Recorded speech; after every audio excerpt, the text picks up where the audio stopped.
I'm Anders. I'm a white man with brown hair, a sadly greying beard, big round glasses, and I'm wearing a black and white cartoony shirt with skulls all over it. And Hi, I'm Dean, and I've got the long dreadlocks, which are in a ponytail, and I've got undercuts as well, and bright blue jeans, and a shirt that has a green shirt, but it's like a pale green with an alternative kind of goth symbol on it. Yeah. so we are here today to just introduce ourselves. So, Dean, why don't you tell me and everyone watching a bit about what you do for Dow? I do quite a bit actually. What I do is I interview artists, and of course I distribute their work, and of course I get people to follow Dow. I get people involved.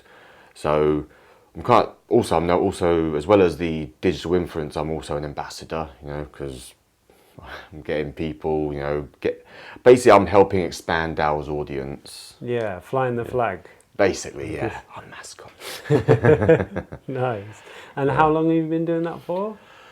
I've been doing it, almost 3 years now, actually, because obviously I started in April 2020, so I'm not great with math, but around then, like this coming April would be officially 3 years, basically. And what do you love about your role as a digital influencer? Oh, I get to be creative, I get to perform, and I work with an amazing team, do all the, it's like one of those, it's sort of started off as a leadership role, but like, I don't know, it just became sort of my thing really as well, like, just there's a lot I love about it, I get to, Get out on the scene, meet interesting people. Basically I get to travel as well, and I finally get to be in my proper element, if you know what I mean. Nice. So also, what's your role at Dow?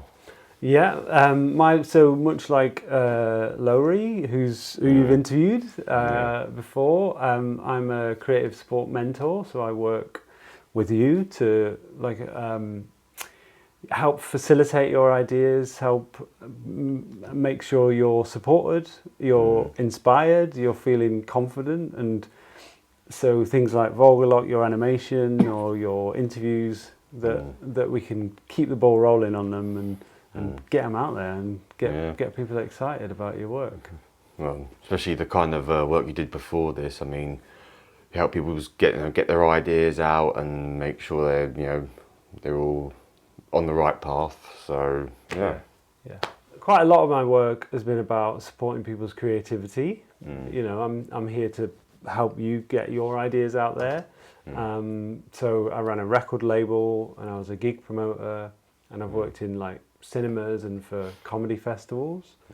But yeah, a lot of it is about like helping people to get their ideas out in the world, basically. That's what just gives me such a buzz. So that's what I'm here for. That's what I've done for a while. I mean, you even helped manage John Kelly, I've been working with John. So helped him with some of the ideas for getting his album out there and doing the big launch gig that you came to at the South Bank. You were even at the merch desk, selling the merch.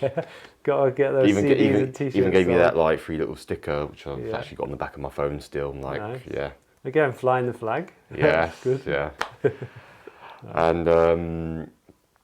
And so you've done gig promoting, you've managed John and ran a record label. Yeah, I ran a record label for 10 years. What was the name of the record label? It was called Hello Thor Records. Check it out. Hello Thor. A little bit before the Marvel movies, we got started. But we put out quite a few records, and we even made like a book of postcards, and each one had a download code for a song on it. So the song was called "I Think I Miss You," so you could send it to someone that you wanted to send a little message to. So. I mean, is it still going on? It's not going on. We had a big party a few years ago, and that was the end of it. We got all our favourite bands back together, and had 2 days of partying. I mean, the reason why I asked, because like I thought I've got friends who are in bands, and I was like, oh, I know somebody, you know. Yeah. I'm always interested as a fan, but I'm no longer scouting. But and of course, my former housemates, like they have their own sort of channels and radio channels, or they do DJ and like. Cool. Of course, like what is it? I think it was John Bon Jovi's like, who's the loneliest guy in the music business? The DJ. So give you a demo to him and you play it, and that's how you'll probably get signed quite quickly. What's one thing people might not know about you? A fun fact you might want to share? Oh, a fun fact. Well, I don't know, I can't think of one.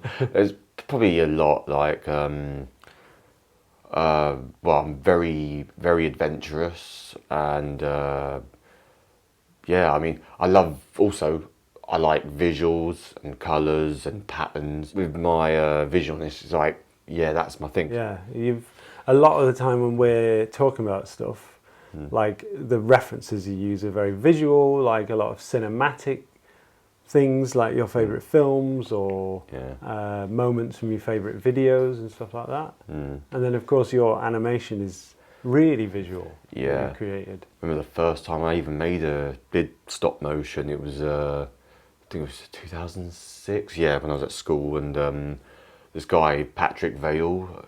You know, I mean, if you're watching, you know, I'm referencing you. We did our own little animation clip, and of course he voiced over mine. Actually, I did the first voiceover, but he actually voiced the character Super Silverman's Adventure. See if he remembers that if he's watching. Yeah. Nice. Yeah. And that's got the ball rolling. So now you've made Vulgar Lock, you've acted in it, created a character. Nice. Basically, like, with this job role, like, you know, with Dahlia, it's actually helping me, like, giving me the confidence to actually revisit those creative things. Because before I had to sort of step away from it because I was trying to get my life together, find an actual job, you know what I mean? It was one of those things, and struggled, so I had to sort of step away from it and really focus. But now I finally get to reel that back in, if you know what I mean. Yeah, and maybe in the next few months or early next year there might be a new adventure from Vulgar Lock. You got anything you want to tell people, get them excited? Yeah, well, I mean, I'm still working on the sequel. I have a few ideas. It's like he's gonna visit some of the galaxies.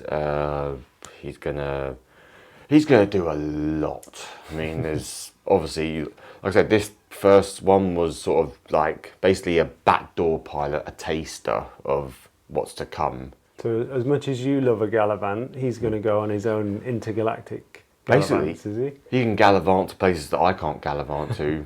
I mean, that being, you know, the deep space. I mean, obviously, I could never do that. I mean, don't have the powers, and even if I did, have a spacesuit, I wouldn't be able to get that far. So watch this space. Yeah. Watch the space. Yeah. Right.